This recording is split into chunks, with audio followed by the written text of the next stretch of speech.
Сөз депутат Бейсенбаев Ержан Алмабекұлына беріледі. Рахмет, Дания Мадиғызы. Ақжол фракциясының депутаттық сауалы премьер-министрдің орынбасары Көлгіновке.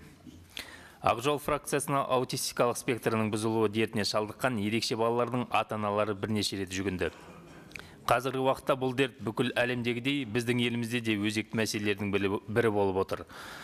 Денсаулық сақтау министрлігінің соңғы мәліметтері бойынша 2017 жылы 387 бала, 2020 жылы 754 бала алғаш рет есепке алынды. Анықтау көрсеткіші бойынша 94,8%-ға өсті. 2017 жылдан бері аутистикалық спектрдің бұзылуы диагнозымен есепке тұрған контингент бойынша өсім 2 еседен астам болды, 123%. Аутизм диагнозы бар балалар бағыттама бойынша тегін оңалту курсынан өту үшін оңалту орталықтары мен коррекциялық кабинеттерге ұзақ уақыт кезекте тұру қажет. 6 айдан 1 жылға дейін. Ал оларға осы жерде және дәл қазір көмек көрсету керек. Мемлекеттік мектепке дейінгі мамандырылған мекемелердің саны жеткіліксіз.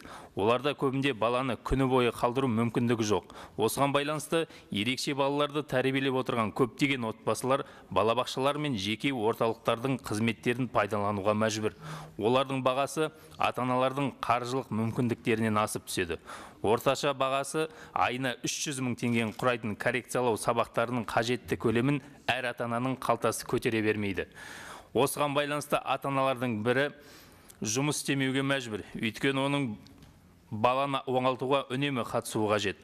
Жалпы білім беретін мектептерде жүйелі сабақтардың өткізуге арналған мамандандырылған кабинеттермен жабдықталуының әлсіз деңгейі және олардың материалдық техникалық қамтылуының жеткіліксіздігі мен тәжірибесі бар мамандардың жетіспеушілігі байқалады. Сол себепті кейде ерекше балаларға қатысты буллинг фактілері кездеседі. Мектепке дейінгі мекемелердегідей балаларды оңалтумен айналысатын мамандардың біліктілігін арттыру курстарын ұйымдастыруды бақылауға алу қажет.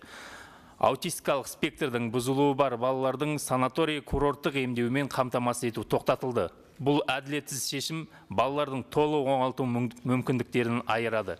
Жалпы қорытындылай келе, аутистикалық спектрі бұзылған балаларды қолдаудың қазақстандық моделі әлі де болса шетелдік аналогтардан әлде қайда артта қалғанын атап өткім келеді. Мысал ретінде Израильді алайық. Мұнда бұл мәселе баланың ерте жасынан бастап мемлекет тарапынан бақыланады.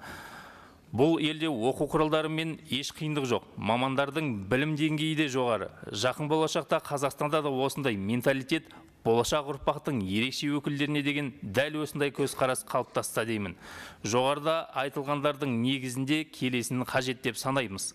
Аутистикалық спектрінің бұзылуы бар балаларды ерте диагностикалау мен анықтауды жақсарту мақсатында Қазақстан Республикасы Денсаулық сақтау министрлігінің скринингті ұйымдастыру қағидаларын бекіту туралы номер 704 бұйрығына өзгерістер енгізу.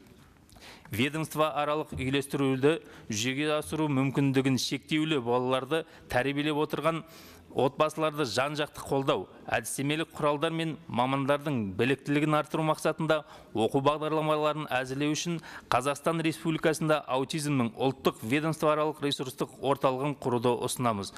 Мүмкіндігі шектеулі балалардың бірыңғай регистрін әзірлеу және жүргізу, диагностиканың, емдеудің, коррекция мен оңалтудың жаңа әдістерін енгізу. Құрметпен Ақжол фракциясының депутаттары. Рахмет.